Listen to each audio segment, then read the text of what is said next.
In today's video, we're going to take the slide that we made last time, a little bit of a hybrid between manual work and using AI, which is pretty spectacular, I think. You can do quite a lot of things, and we're going to animate it. Also for this, we're going for that hybrid mode where we use AI to our advantage, and we want to use it in the parts where we would normally have to do a lot of manual work. So we're going to outsource that entirely to AI and animate this slide in a pretty cool way. Alright, so here we are back in our presentation, and you remember it from last time, so this was the original slide that we've made. If you haven't watched the video, I'll link it in the description below so you can find the link to that video as well. So what we had was our regular slide, and we turned it into this nice looking slide using like a hybrid way that I've mentioned. Cool thing is, if you have a solid slide master, what you can do is you can turn this entire presentation in light and dark mode in just a few clicks. So you see the slide that we've made, well, that corresponds perfectly with that light and dark mode. So the cool thing about this is that the animations that we add on top, well, they stay in place. So that's pretty good. So how are we going to approach this? We have quite a lot of content on the slide. We have our percentages and the regions, then we have our 100 boxes or dots colored in, and then we have some explanation text below it. Now you could either group everything together. That is a simple way that you just group all of these things together and you animate them manually like this, where you say, okay, I want to add a float in animation, and I'm going to do a animation delay. I'll just put that on the other side. And we're going to add a animation delay of 0.2 seconds and then 0.3 seconds. So that is something which we could do. And if we then preview it, well, we get our slides, and as soon as we click, the regions fly in. So that's something which I kind of like, is a very smooth thing. Of course, this is something which you can easily do with AI. So if I ask Claude, I'm just going to go for Claude for this one. Well, I want you to animate these three grouped parts with a float in animation. The first one should happen on a click, and the second one should happen with a 0.2 second delay, and then the third one with a 0.4 second delay. Boom, and you send it, and it's off creating that animation for you. So you don't even have to click anything, you can just talk it. For me, that already goes faster, especially if you want to do some detailed stuff, and you can work in your presentation for the other things. So while it's evaluating the things on the slide, you can go on and do other things in your presentation. And you can see it instantly found the three groups. So it's been detecting the groups, it's only been thinking for like a few seconds, and hopefully in a few seconds it will animate those. There we go. So we have it available. Let's just preview that and see how it works. And here we have exactly the same thing happening. So that is pretty good, and that does exactly what we want it to do. And also the timings here are pretty good. So with the 0.2, and then we have the 0.4. So that works perfectly fine. So this shows you what is possible, but now let's look at why we should actually use this, because we want to push it to a more extreme use case. Those three animations, you could handle that by yourself. But where Claude or where Copilot or any of the AI models comes in, is you want to scale that up. So if we were to create a cool animation with all of the dots flying in at the same time, or like a little bit of interval, we would have to do that 100 times to fill in all the dots, times 3, so 300 times, which is going to become a mess. So let's have a look at how AI actually can do that for us. Alright, so I'm going to start working on this copy here. So it's a copy of the slide with all of the elements loose. I don't have any of the animations in place, and I'm going to ask it to do something on this left part here. Let's see how that will work.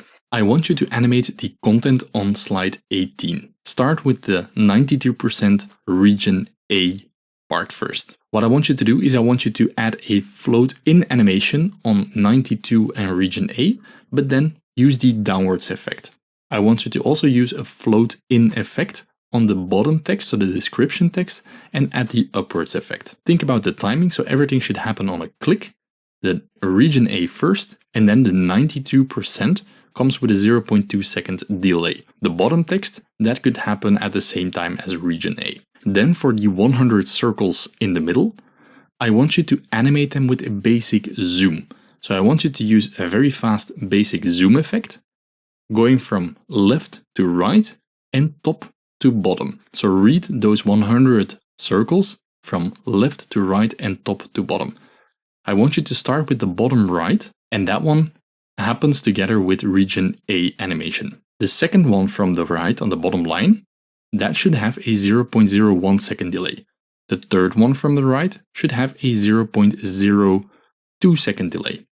And so on with those incremental steps until you have all 100 animated.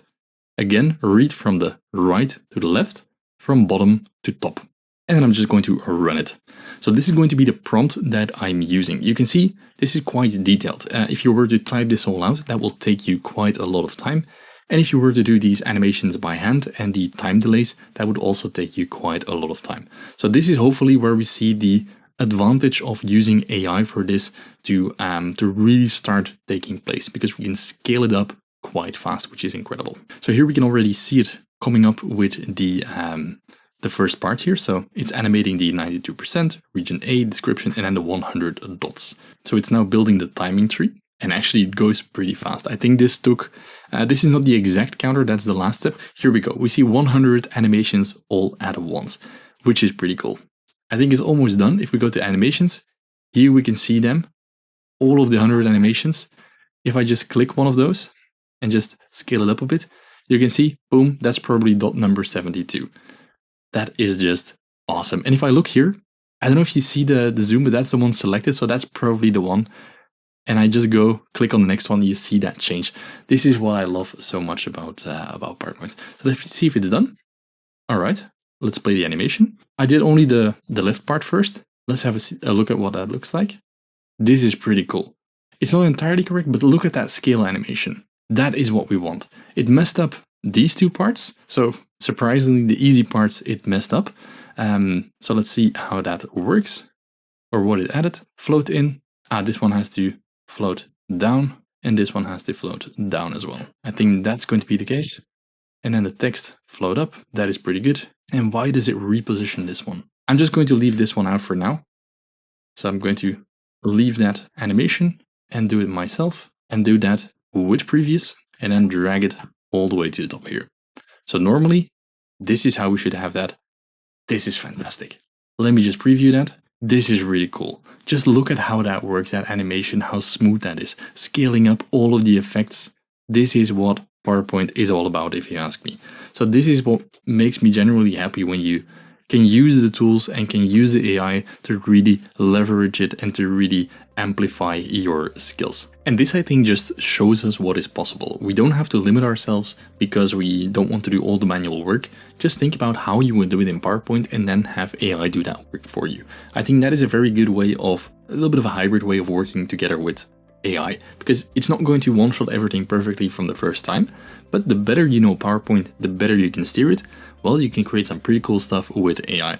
So if you want to master how to do that, really master PowerPoint, first start with understanding the slide master. That is the first step of my program as well. You want to understand how to make PowerPoint work for you. Secondly, you want to understand how you can design nice slides. What makes an impactful slide? That's my second program. And then the third one, you want to understand how transitions and animations work, so you can really improve your delivery. You don't have to go to a crazy level like these hundreds of animations per slide. No, but just think of what is possible. If you understand how to use them in a professional context, well, you can steer AI to have it make your life so much easier. So if you're interested in that, I'll put all the information in the description below. Thanks for watching, and see you in the next video.